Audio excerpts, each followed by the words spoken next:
Hello, everyone. Thank you very much for joining us for this extremely important event co-hosted by the Real Facebook Oversight Board and India Civil Watch International. The Real Facebook Oversight Board is an emergency response to the ongoing harms on Facebook's platforms, comprised of leading global scholars, experts, and advocates. And I'd like to just give you a scene setter before we get to folks' remarks. As we know from the last several months of revelations about Facebook, the role of the company in human rights issues and unrest in countries around the world is deeply troubling. India is at the top of that list, where the use of Facebook's platforms, including WhatsApp, have sparked a great amount of violence. We're here today to hear from leaders in India civil society, alongside leading Facebook experts and whistleblowers about Facebook's human rights problem in India, and to discuss allegations published in the Wall Street Journal that Meta, Facebook, is diluting and or delaying a report on the impact of Facebook on human rights in India. This report, a Human Rights Impact Assessment, or HRIA, was commissioned nearly 2 years ago. As far as we know, Meta, Facebook, has not yet accepted the report written by independent assessors Foley Haugen, a law firm with a long track record in conducting these HRIAs. Instead, it has found ways to contest the findings of a report that is supposed to be independent and withheld information it had in its possession that was germane to the HRIA, and has made unreasonable requests for additional evidence that they already had in their possession. This has been made clear by the disclosures of the prominent whistleblowers present here. As we've seen Facebook's role become more apparent everywhere, from January 6th in the United States to repression in the Philippines, where does Facebook's HRIA stand? What is Facebook doing about human rights concerns in India? And what does Facebook's human rights challenge in India mean for the world?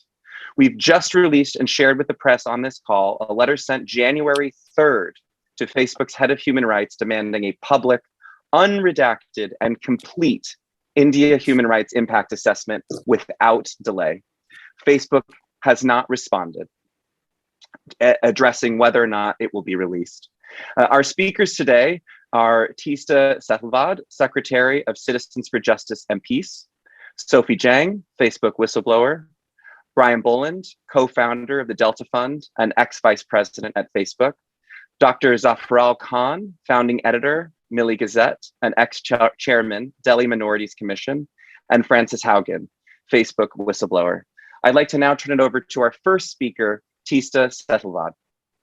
Tista? Thank you. Thank you so much for organizing this event. It's a crucial event. Hate is today, friends, a state project in India, where the political formation in power, its vigilant organization, and brown shirts are mentally and physically armed through hate propaganda to violently harm religious minorities, women, Dalits.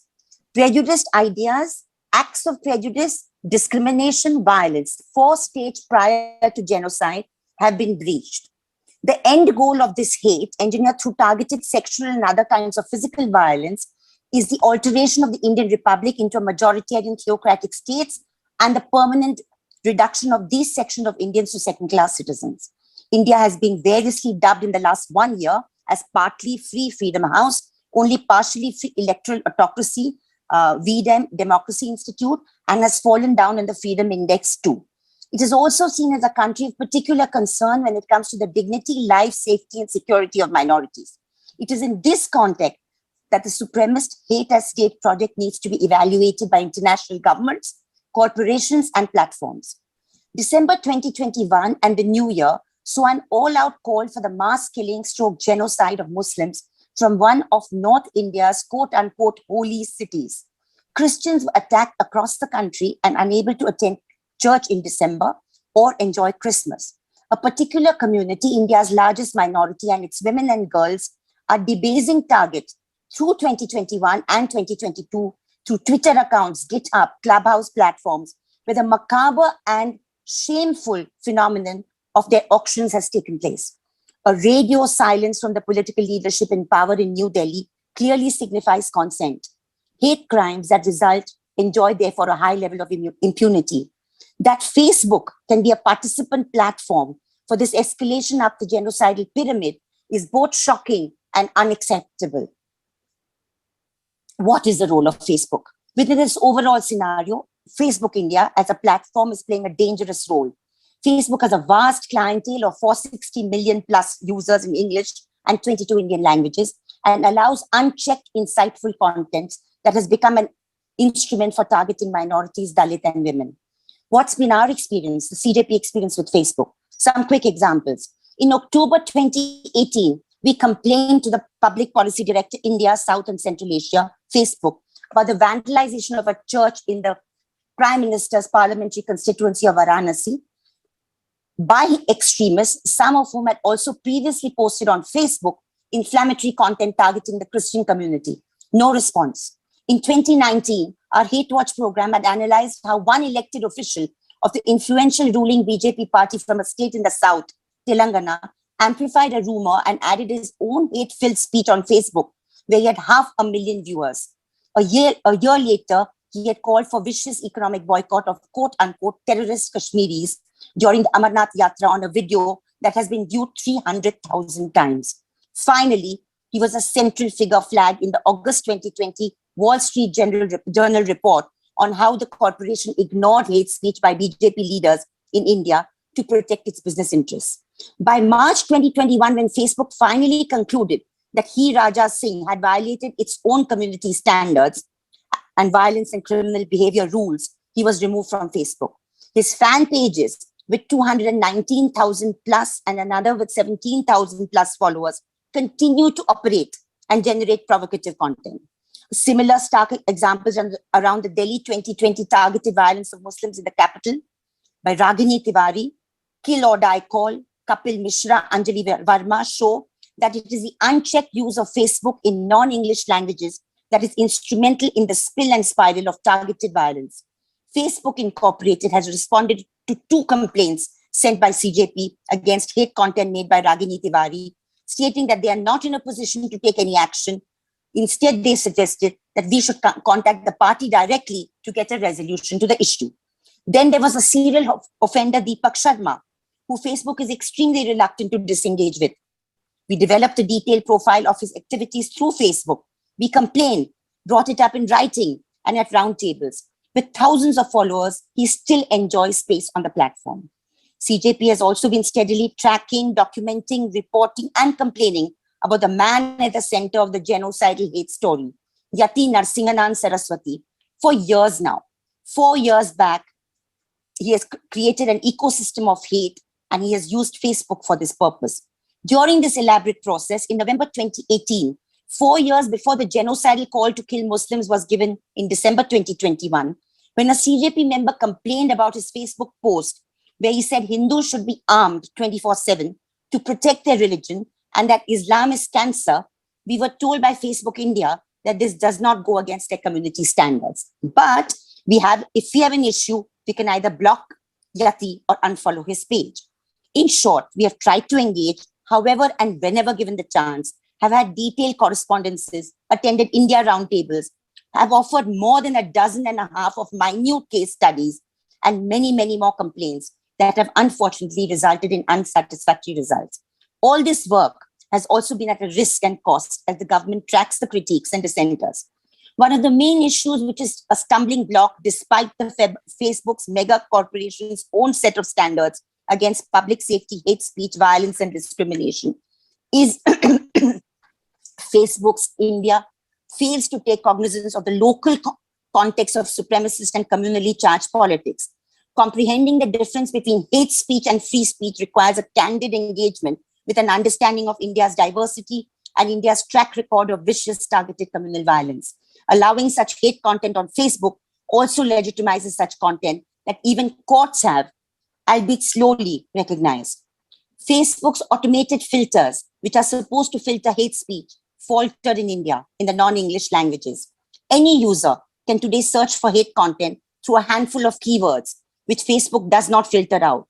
Words like Kattar Hindu, rigid or fanatical Hindu, puncture wala, putra puncture, chap, mulla, mulwa, katwa, halala, halala ki aulad, babar ki aulad. These are all derogatory slang terms used for the Muslim community on Facebook and which have multiple IDs and accounts. In fact, there are individual groups and pages with the ID Kattar Hindu that have hundreds of thousands of followers. These can be found on Facebook, on WhatsApp, and on Twitter. All of the above is also, by the way, violative of Indian law and jurisprudence, international law and conventions, including the UN's 2019 call against xenophobia and hate speech, and the 2011 UN guiding principle on business and human rights. Finally, a word about the HRIA process. We had extensive meetings and dealing with the HRIA process, and our analysis and case studies, complaints and responses were deliberated upon on several occasions in great detail. The dismay that this is not out yet is not just disappointing, it is a big blow to accountability and transparency from a mega corporation. What happens now if Facebook does not act? The close connection between electoral politics and hate content speech in India, print, electronic, has been widely documented.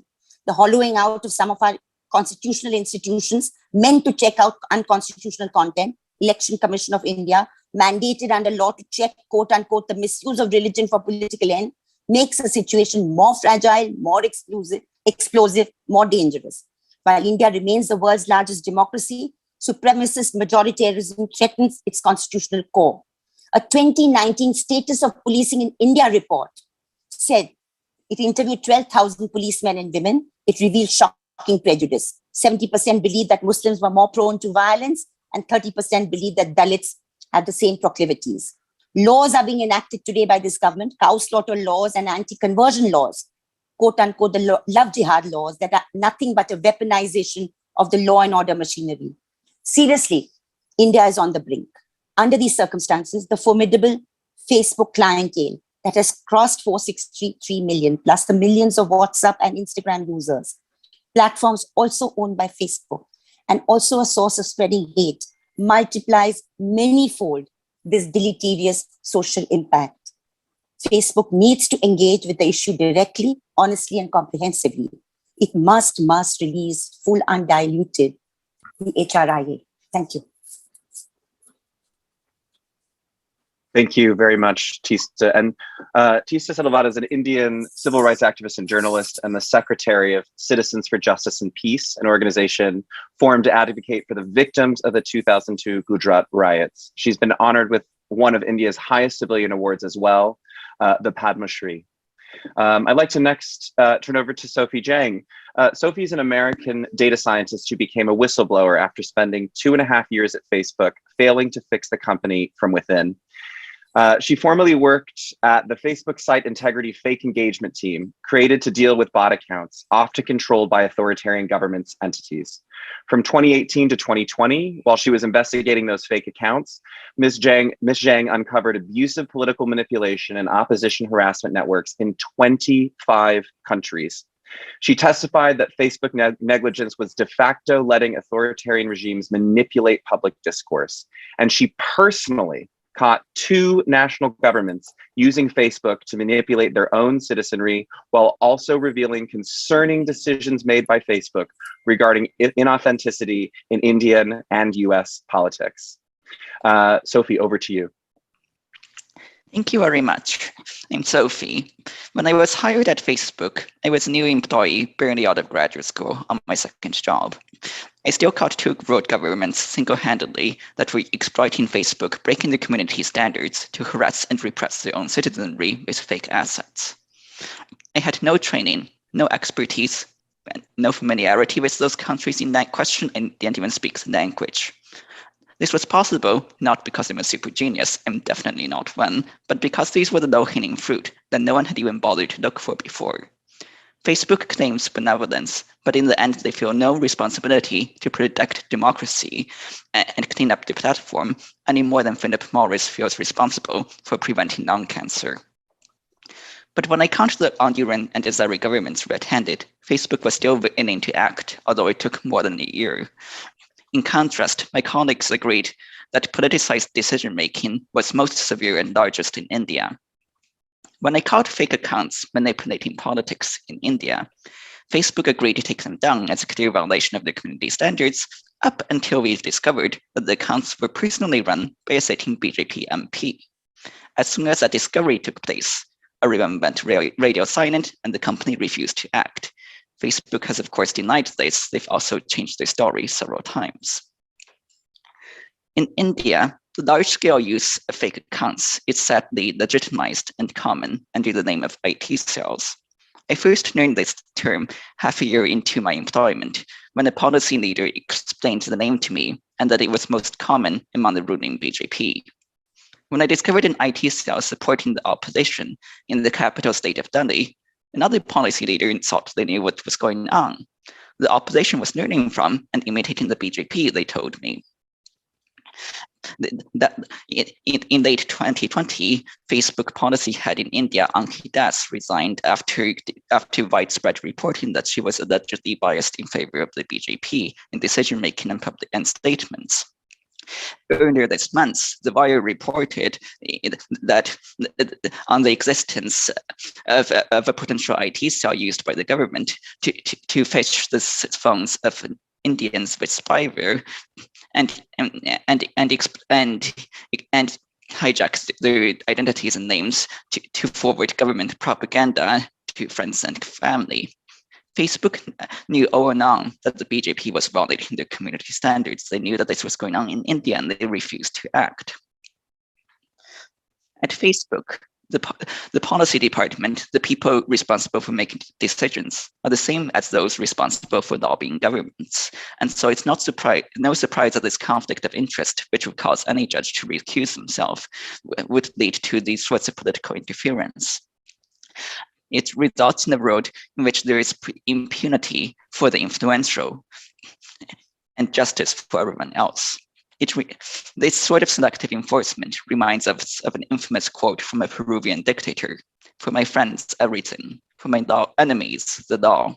Because justice selectively enforced is no justice at all, and democracy cannot endure in such a world." That is the hallmark of dictatorships like Russia and the PRC, and now Facebook, it seems.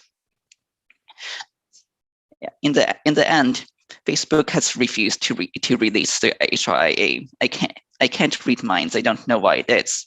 But to me, this is unsurprising, given their past track record in India and with regard to their responsibilities. Thank you. Thank you very much, Sophie, for those really, really powerful remarks and bringing those examples to life. I'd like to next invite Dr. Zafarul Islam Khan, who is a senior journalist, the founder editor of the Milli Gazette, and the ex-chairman of the Delhi Minorities Commission, which is a government body.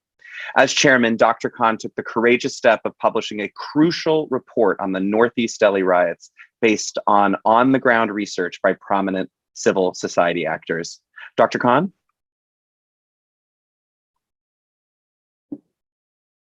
I think you're on mute. Dr. Khan, you're on mute. Yes. We have you now. Thank you. Go ahead. Thank you. Thank you. The Indian ruling party, that is the BJP, believes in using unscrupulous means to achieve and retain power. This includes instigating riots and achieving polarization by dividing people on religious and social lines. It has always believed in the use of new technology to disseminate hate. Way back in 2005, it used short messages, that is SMSs, in Assam to evict so-called Bangladeshis from Dibrugarh in Assam. At that time, it was reported that 10,000 such persons had fled their homes fearing violence. So it is a very old history with this party. And today, the BJP IT cell is so powerful that the Indian Home Minister, Mr. Amit Shah, said that he could get any information across to 300 million Indians instantly. That is about 1/4 of the Indian population. During the early months of the COVID pandemic, they started using the word Corona Jihad in India as part of that they claim that it is a part of a grand conspiracy on behalf of Muslims to harm the country. For months, Muslims all over the country were maltreated, beaten, and arrested. Some were even lynched. During those early months, both Delhi and central governments were publishing daily data of corona victims, with a separate mention of Tablighi Jamaat. This was supporting the anti-Muslim narrative. My strong intervention at that time with Delhi government in April 2020 led it to drop it. 2 days later, the central government also followed suit. It is widely believed in India that BJP keeps a very large IT army. They call it IT cell. It is said to consist of about some 5,000 full-timers, in addition to hundreds of thousands of part-timers and sympathizers who day in and day out send out hundreds of thousands of fake hate messages to millions, as well as sending crude hate messages targeting people they consider to be enemies. BJP has acquired an industrial-scale propaganda app called Tech Fog. It is a secret app used by the BJP's IT cell to send millions of messages every day containing party propaganda. A number of people in the BJP's IT cell have discovered that they were being duped, and some of them, like Mr. Shivam Shankar Singh, who was a data analyst, he resigned from the party and from his post in the IT cell, and also the IT cell founder himself. His name is Proyudut Bora. He quit the party in May 2019 and spilled the bean about what was going on. And these are his claims that the IT cell has something like 5,000 full-timers working for the party to send out hate messages every single day. Even BJP ruled states in India, we have got 28 states. They are ruling something about 16 or 15 states. In every state also they have replicated these IT cells. Also they are working as they are working here in Delhi at the central level, state level also. They have got the IT cells and they are working there as well, disseminating hate all over the country in many languages, because in India we have got many regional languages, so it's very important for them to send out their messages in those languages. Facebook is one of the biggest beneficiaries as well offenders in this murky game. It has never shown any remorse and has not used technology to stop hate messaging. Facebook's Indian head, until recently, one Ankhi Das, was a known supporter of the BJP who condoned these messages. In India, Facebook has more than 300 million users and more than 400 million people use its WhatsApp messaging service. As thus, Facebook has a huge stake in India and its products can have serious impact on Indian lives and opinions. In 2011, the last financial year, Facebook's estimated revenue in India stood at more than 9,000 crore, which is 1.2 billion American dollars. It is an unholy alliance between mammon and hate. Business will do anything to earn an extra buck, while hate will go to any length to spread its evil message to divide and polarize society on religious lines.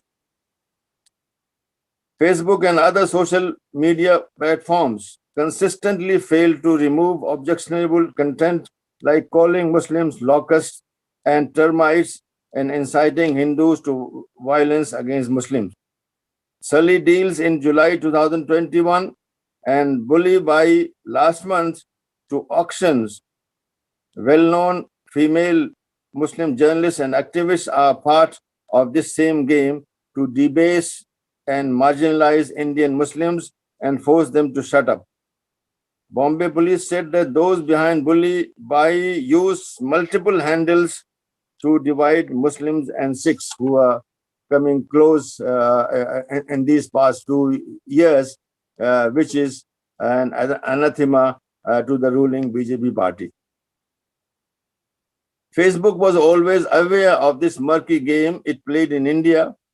Sister Tista Setalvad has already referred to Wall Street Journal's reports. I think they published a number of reports in which they said that Facebook knew these things but did not take any action to remove these very objectionable posts. I would like to now come to the anti-Muslim riots of February 2020 in Delhi's Northeast district, which were also a result of this hate messaging, which went on and on and on, not just during the riots, but months before that, it all started.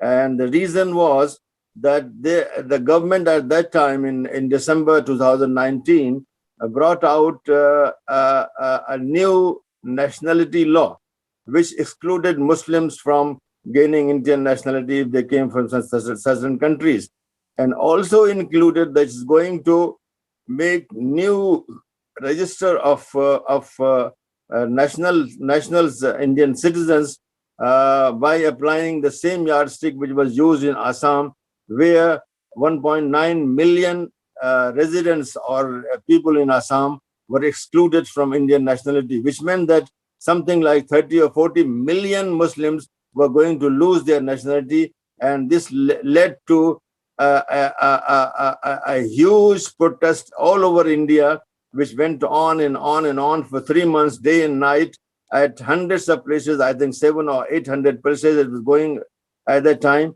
So they wanted to stop this, and they tried here in Delhi. They sent people to shoot, they sent bombs and all that, but it did not work, and the protest went on. So they planned this big riot in a place so that they can teach people a lesson that if you go on, we will teach you. And this is how the riots in Delhi happened. And these riots were in a district of Delhi, which is Northeast. Muslims were targeted, and some like 55 people died, mostly Muslims. Hundreds of houses, about 19 mosques, and so many other places were targeted, looted, burnt. So at that time, I was very active. At that time, I was the chairman of the Delhi Minorities Commission, and I took notice. And I can just tell you one thing, that whatever notices I sent to the police and to other authorities, they did not take any notice of that. Although our commission is powerful, it has the powers of a court.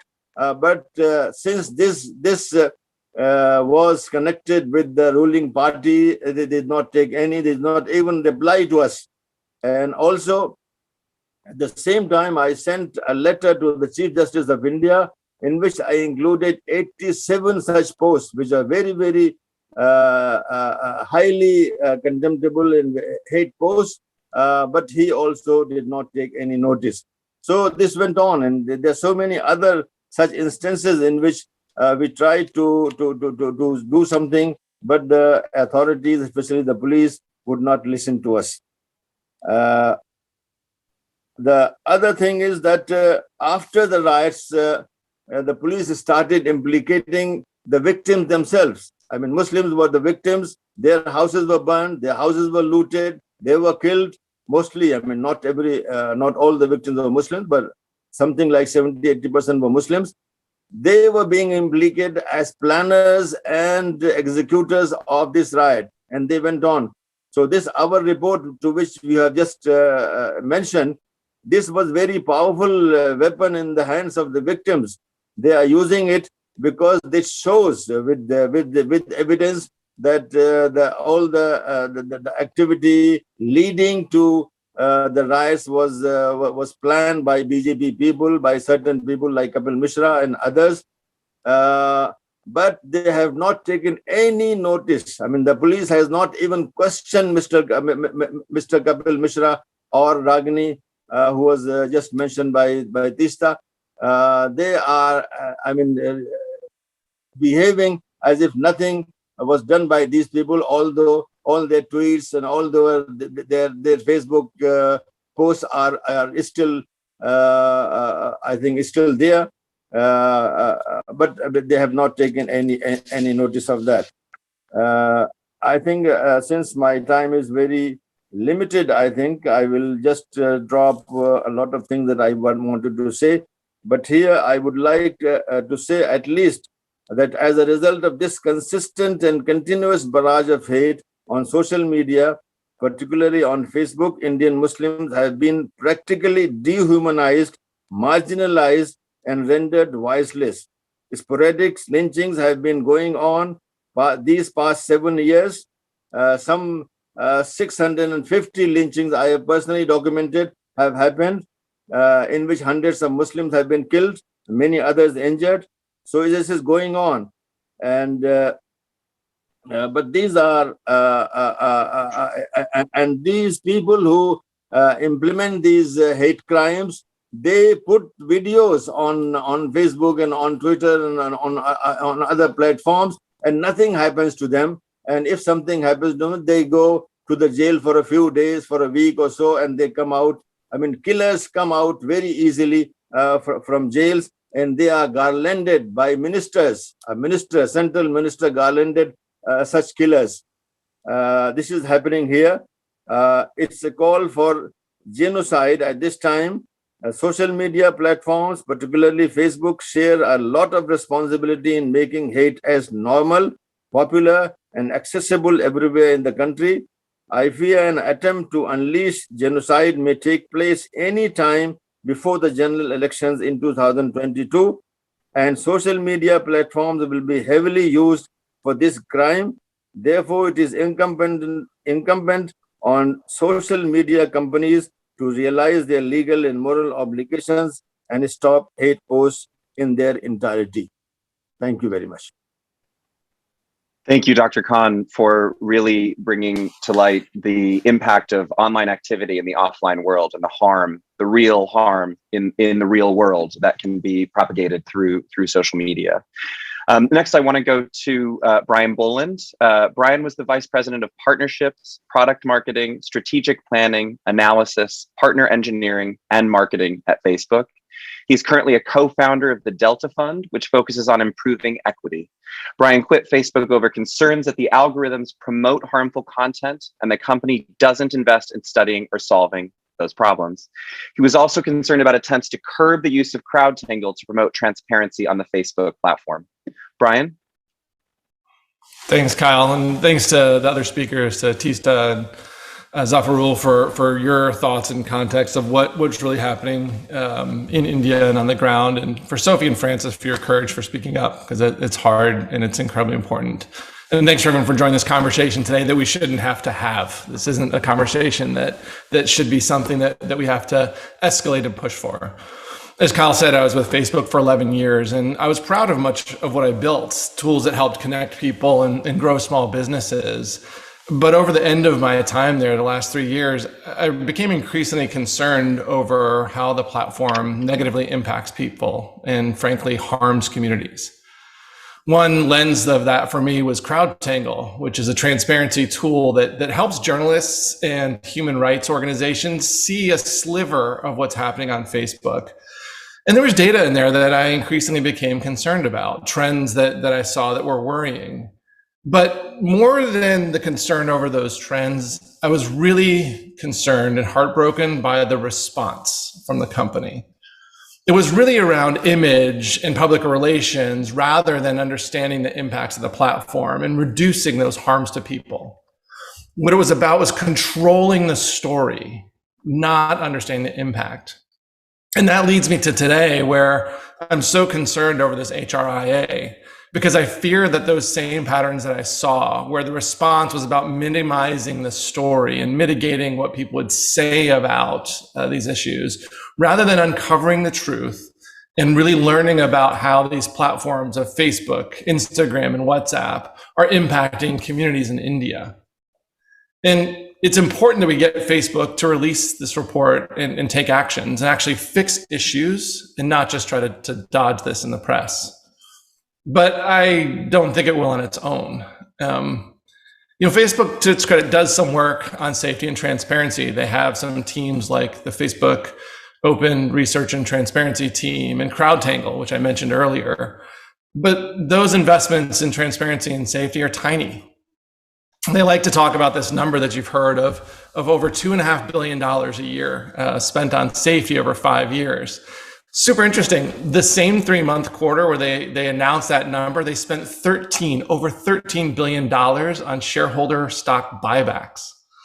Over that same period of time where they said those 5 years where they're spending $2.5 billion on safety, they spent $50 billion on stock and shareholder buybacks. In fact, in that same 3-month period, they committed another $50 billion in stock buybacks. So here we see the incentives at play and the priorities at play.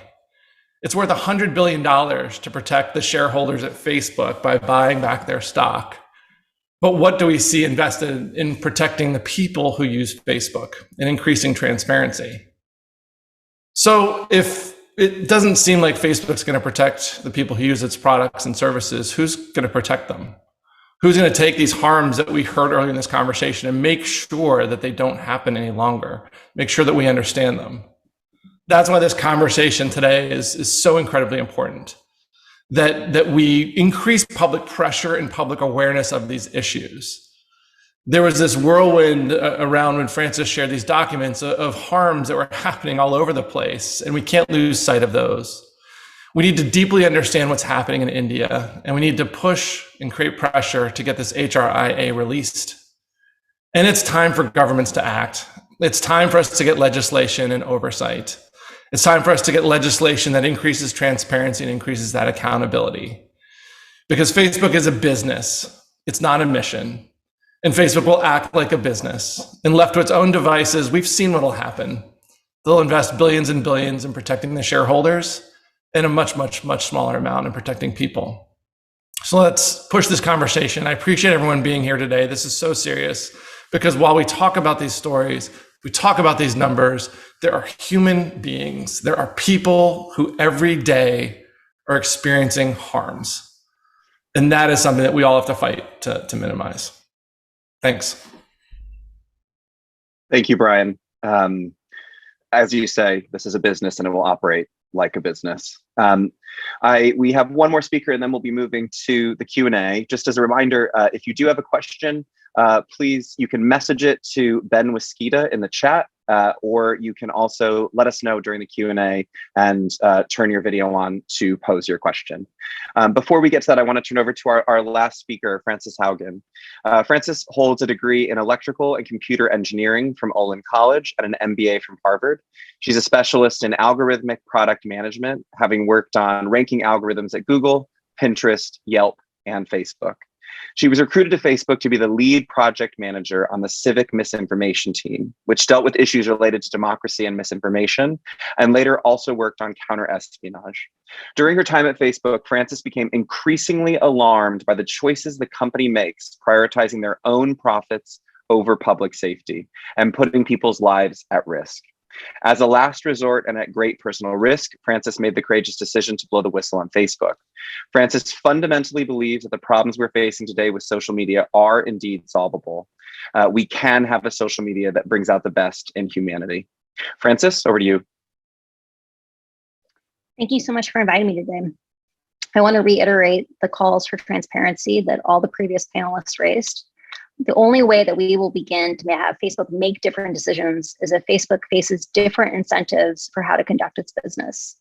Brian Boland just raised the idea that Facebook has invested substantially more, over an order of magnitude more on protecting shareholders over protecting the safety of some of the most vulnerable of its users.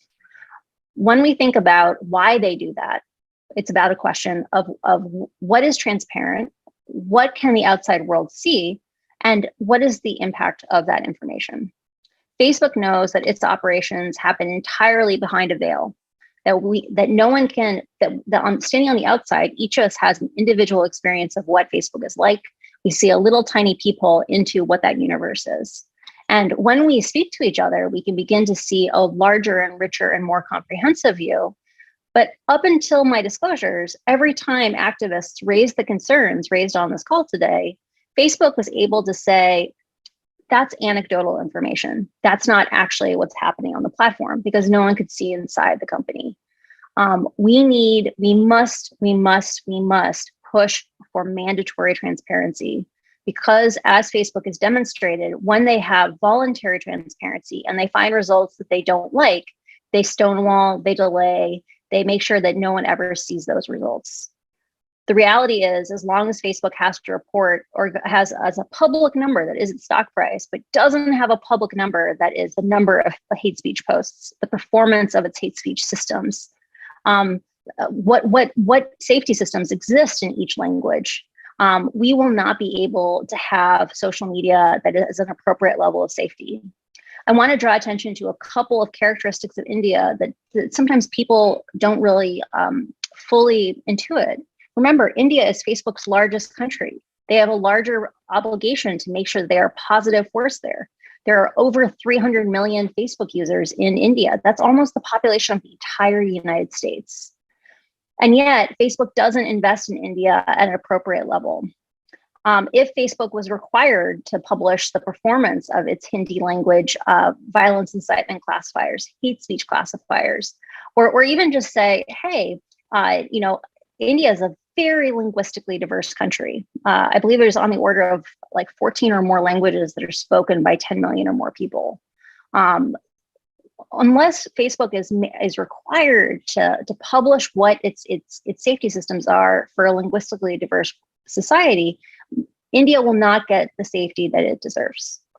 I don't want to go on much longer. I think a huge range of important points were raised today by people who are far more experts in India than I am.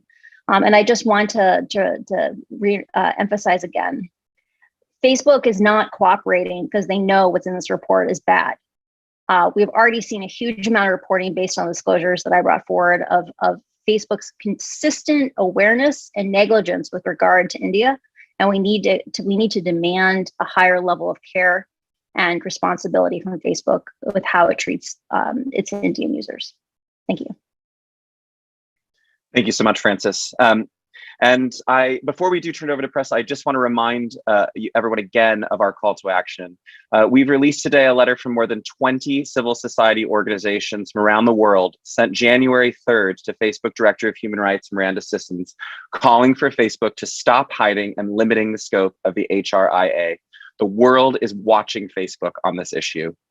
Now we'll move to the Q&A, the press Q&A. Do we have, okay, it looks like our first question is Billy Perigo from Time. He has a question for Brian. Billy? Hey, I can't start my video. It's telling me that the host has stopped it. But my question is for Brian. The letter requesting the human rights impact assessment was sent to Facebook's human rights director. Oh, here we go. Give me 1 sec.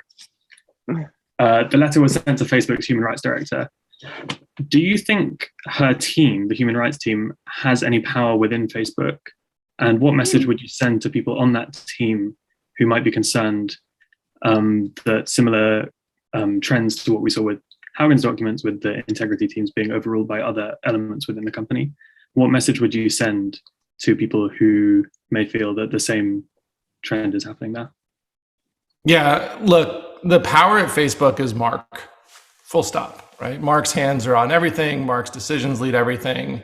For there to be changes and around any of this stuff, it comes from Mark. And this is the kind of report that at some point would be elevated to him. Now, the question is what paths are the teams taking to escalate internally to force this to get in front of Mark faster and to force him to make decisions around this faster? I can't guess what he would decide. But I can say that unless it reaches him, it's not going to have a decision made based on my experience. So, I think the thing is when you're in a corporate environment, you try to work inside the corporate systems and you want to be a good corporate citizen. This is your career you're working on and you're trying to do that well. But these are issues that are of societal and public importance and harm, real harm importance. And so for the teams, I think that there's a push that teams need to do to stand up, to push harder to escalate, to get things in front of Mark faster. and to force a decision, because those decisions are going to tell you the character of the company. The longer these things languish, and hopefully, this becomes a question at the weekly Q&A that Mark has, where people can ask why the HRIA hasn't been released and what's in it and what are we afraid of, and are they going to make it public to the company, and are they going to make the drafts public to the company, right? As we've heard, they've clamped down on things. So, individual teams only have as much power as they can get granted from Mark. Getting something like this in front of Mark is critical. Teams should escalate harder and get these issues in front of him so that you can force him to choose something. Thank you very much, Brian, for that answer. And thank you, Billy, for the question. The next question we have is for Tista and Zafarul. What should be the next steps for Facebook to take in India after releasing the HRIA? Oh, I believe you're on mute, Tista. Yeah. There you go. So would you like to go first, Dr. Khan?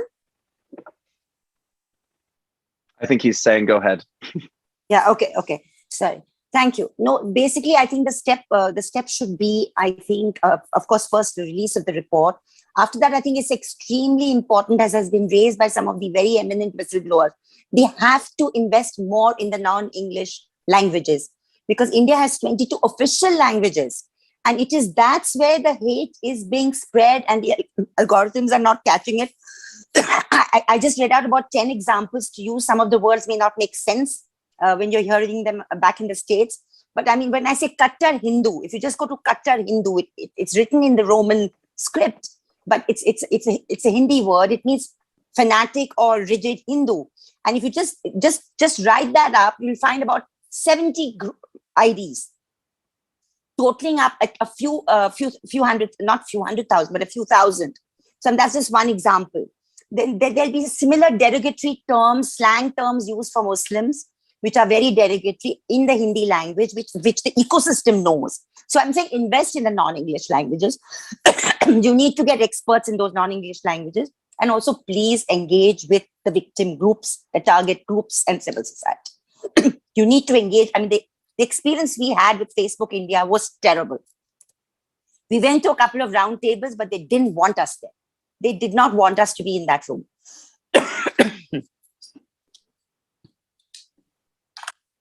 Thank you, Tista. Dr. Khan, I've just clicked ask to unmute, so you'll just need to click to unmute yourself. Perfect, thank you. I think first let us see what that report is, unless we see that report and how genuine it is and how forthcoming it is, and after that we can engage with that. And I think this is a very valid point, that they should interact and have some relationship with the victims, with people who think that they are being targeted. They should also be consulted, and they should be also kept in the loop. So let us wait for the report first, and then of course after that we can formulate some policy or some opinion about that. Thank you. Thank you, Dr. Khan. Our next question is from Surabhi Agarwal. If you'd like to turn on your camera and pose your question, or you can just do audio if you prefer. Hi everyone. I'm Surabhi Agarwal from the Economic Times. Thanks for this session. I just wanted to understand that now that the whistleblowers have come together and the Indian activists have also come together for this, are you in any way raising this to the Indian government, given how serious are the harms which are being caused by the I don't know whether to call it the negligence of Facebook or it's a deliberate ignorance, but is this being raised to the Indian government in some way? Sophie, go ahead. Yes, go for it. So I've offered to testify, including to the Indian Lok Sabha. It's been publicly reported that the Standing Committee on IT in the Lok Sabha voted unanimously to invite me to testify, but at the end of November. However, this testimony has to see the approval of this Indian speaker on Burma, and I understand that approval has not yet been forthcoming, and so it's really up to him whether I testify or not. I hope this makes sense. Right, it does. Thanks for that answer. But apart from your offer of testifying to the Indian Parliament, Has this grouping written to the Indian government or raised this issue in any other way with the Indian government?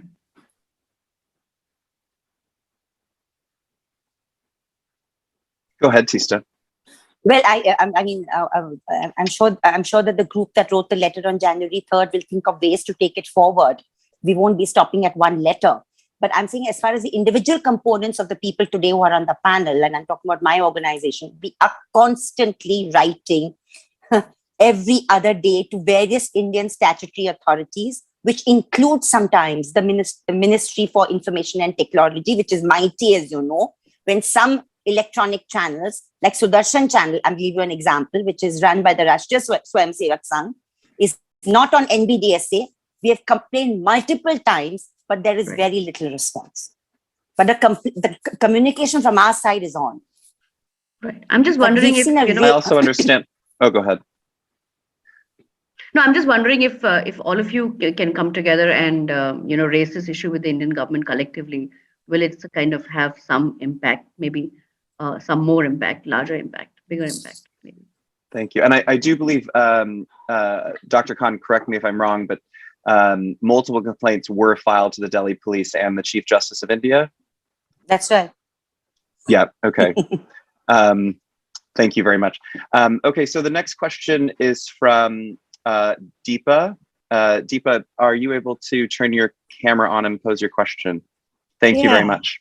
Go for it. Hi, I'm Deepa Setalvad with the Wall Street Journal.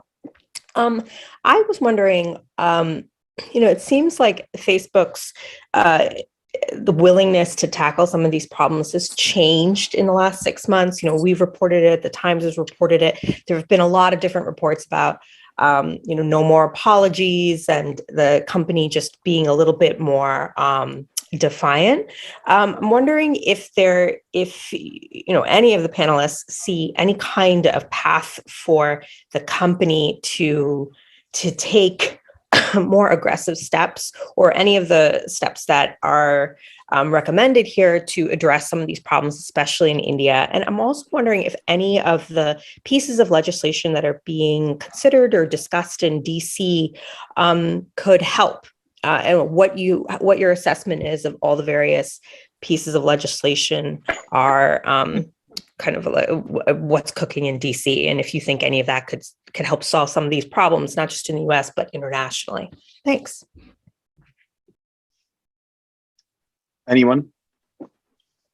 Francis, go for it. Kick us off. Thanks. Very rarely is spending more money just like a solution right off the bat. But in this case, that really is a solution, right? Like many of the problems that Facebook is facing in India are around questions of investment. Right. If we had parity, if India is the largest country on Facebook, if we had a parity of investment in safety systems for India that we had in the United States, we probably wouldn't be here having this conversation right now. Because part of the problem is that Facebook has dragged its feet in making sure that there was hate speech and violence incitement classifiers, and that they even perform similarly to those in the United States.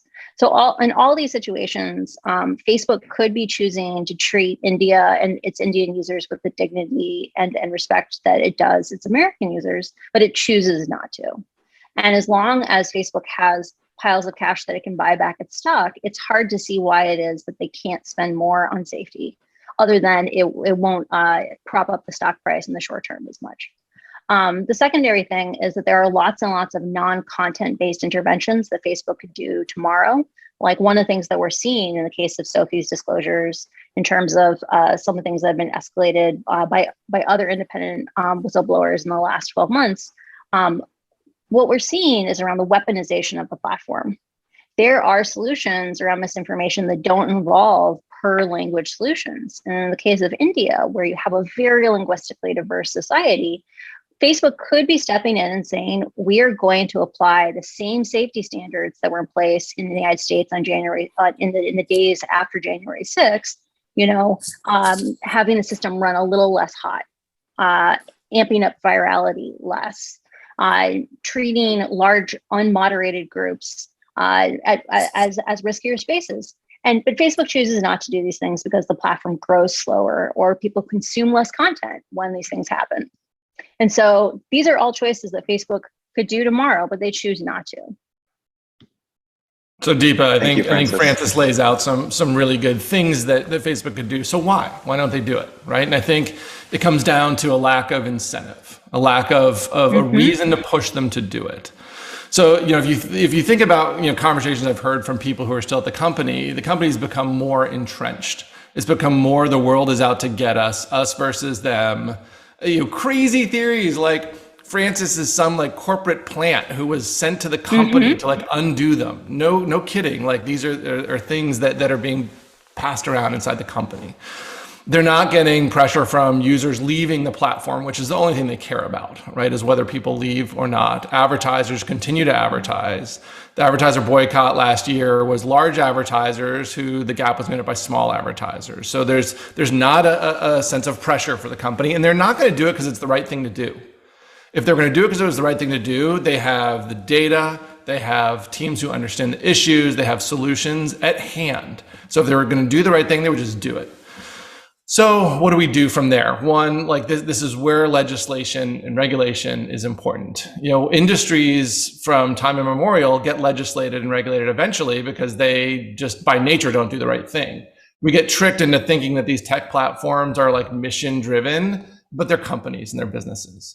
So let's just regulate them like businesses. Let's put legislation in place. I think some of the right now there's way too many proposals in the US that are out there.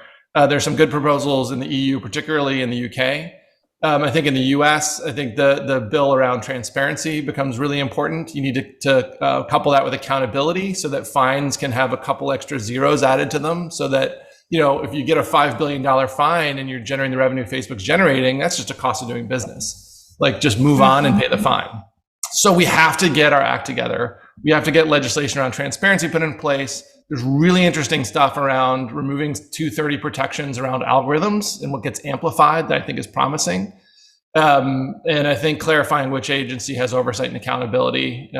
Those things will get us a long way towards moving this thing forward. Thank you, Brian. And Sophie, did you want to add? I saw your hand before. Yeah. So just a quick addendum. As Brian said before, Mark is the ultimate decider. But I mean, but one of the most effective ways of pressuring Facebook, honestly, is internal pressure from employees. Which I mean, Facebook is honestly, in my opinion, more scared of its own employees than any pressure from the press, and that was part of why they've responded by cracking down on internal dissent and internal communications and dissent after I and myself and Francis came forward. I mean, it's honestly not too different from the response of any autocrat. When there are protests in Russia or Belarus, they respond by cracking down on dissent and saying that they are obviously Western agents. Similarly, Facebook says Francis and I are part of a conspiracy against us of some sort. And so, in terms of realistic solutions, I mean, if Facebook employees in India who cared about this issue were willing to stop working to illustrate their dissent, if Facebook employees outside India could spare a thought for the largest democracy in the world, I mean, that would be one of the most effective ways of getting change, and that has been one of the most effective ways in the past. For instance, with the resignation of Ankit Das and other changes as well. Thanks, Sophie. We have two more questions. I'm conscious of time, so I do understand if some of the panelists need to go, but there will only be two more questions, just for clarity. And just, I wanted to mention on that, Brian mentioned the legislation in the UK. I believe several of us on this call actually gave evidence to that committee, which has published their report on the bill. And so that is very near its final stages in terms of a benchmark piece of legislation around these issues. Okay, our next question comes from Isha. Isha, do you want to pop your video on? Hi, everyone. Thank you for this session. I'm Isha, and I'm interning with Hindustan Times. So my question is, so I'm sort of just spitballing here, but do you think Facebook India and the Indian government are working in tandem to hide each other's actions regarding the hate speech and misinformation? or they're sort of working as separate parties? That's for anyone. So if anyone wants to comment, do just jump in. Tista and then Sophie. Oh, apologies, Tista. Oh, you're on mute, Tista. I just wanted to add something to the earlier bit where Brian was talking about legislation and regulation, which is that I think we need to also be talking all the time about diversity in management, diversity in top management, a real diversity, ethnic, gender, all levels of diversity, because that is something we are seeing absent from, and that's linked to your question that you just raised, Isha, which has got to do with the profile of these platforms within Facebook India, and it's a conglomerate. There's been a growing concern among many of us that the Indian Facebook Incorporated India does not have a kind of diversity, whether it's in terms of, I'm not just talking about ethnic, religious, and gender, but also in terms of political ideology. So you have a feeling that people are there who are chosen from the similar ideology that is ruling India at the moment, and that really is very, very problematic. Thank you, Tista. And Sophie, you wanted to add something? Yes, in response to the question, I mean, obviously Absolutely. I can't read minds, and I was not high level. But my initial reaction, if a gut reaction, is that it's unlikely that Facebook is working closely with the government in this regard, just in the sense that it would be very unpopular within the company if it were revealed, and lead to a significant backlash. And Facebook is also not quite as close to the BJP as it previously was. For instance, I understand that the Indian government has threatened to arrest Facebook employees in order to have certain posts by the opposition censored in India, and that it's not the behavior of a government that knows it has a trusted partner in the company. And so I can't read minds, but my initial reaction to your question is one of skepticism for the reasons I mentioned. Thank you. Thank you, Sophie. Does anyone else want to add? Go ahead, Francis. I think a lens that is important to remember is that sometimes you can have it's not an explicit goal, but it is a side effect goal, which is that Facebook invests a great deal in partner managers, and they have intentionally structured things inside the company such that the people whose responsibility for setting the policies that keep people safe and the people whose jobs are to keep governments happy, those are poured up through the same reporting chain. And so you can end up in a situation where having those conflicting goals, keeping people safe and keeping governmental partners happy, it can have the side effect of, even if it's not an explicit thing of like, we'll rub your back if you rub ours, or scratch your back if you scratch ours. It can be a thing that is just by stonewalling things and having things move extra slow and having lots of extra check-ins, it has the same effect. And so I don't think I do not see any evidence internally or discussion around like an explicit cooperation, at least in the last couple of years. But Facebook's attitude of, the first most priority is to make sure that governments like them has that side effect. Thank you, Francis. All right, I'll move now to the last question from the press, and then I'll just close with one last remark. So Madhu Murgia, if you'd like to turn your video on. Hi there. Hi, I'm Madhu from the Financial Times. I am curious to ask Tista and Zafarul, how much of an effect do you think Facebook's own algorithms and technology has had on amplifying the hate that spread in the country, in the real world? I mean, because you obviously have so much experience studying how, violence and hate spreads in the offline communities that you work in. I'm just wondering whether you have any way to estimate the power of the algorithm and the power of causing that, which I know is hard to do without having an impact assessment and some form of data, but I'm curious from your experiential point of view, what you think. See, from the experiential point of view, it's very high. But like you yourself said, and I want to just say that even when we were engaging on the HRIA, When we would give 8 case studies, they said they wanted 15. When they wanted 15, they said they wanted 25. And it's quite hard if you want to do this in a sober and rational way. It's extremely hard to really track it in a way that you can actually say, yes, it was linked to episodal violence. You don't want to just say something for the sake of, amplifying figures and all that. So it's hard. But I mean, one thing one is getting a kind of feeling about from the communities one works with, and it's very, very hard. I agree completely with what Zafarul is saying. Zafarul Sahab is saying that, the Muslim community today in India is feeling so completely badgered by this kind of hate and this hate on social media, which is multilingual. It's coming across different states in different languages. If in Assam, it's this thing of infiltrator and foreigner, somewhere else, something else. And there are other communities, the Dalit community, for instance, Dalit women also find the same thing. So experientially, I can just say it's very, very high. But I think we need to do a lot of work on this. We need to do a lot of work together on it to try and compute data.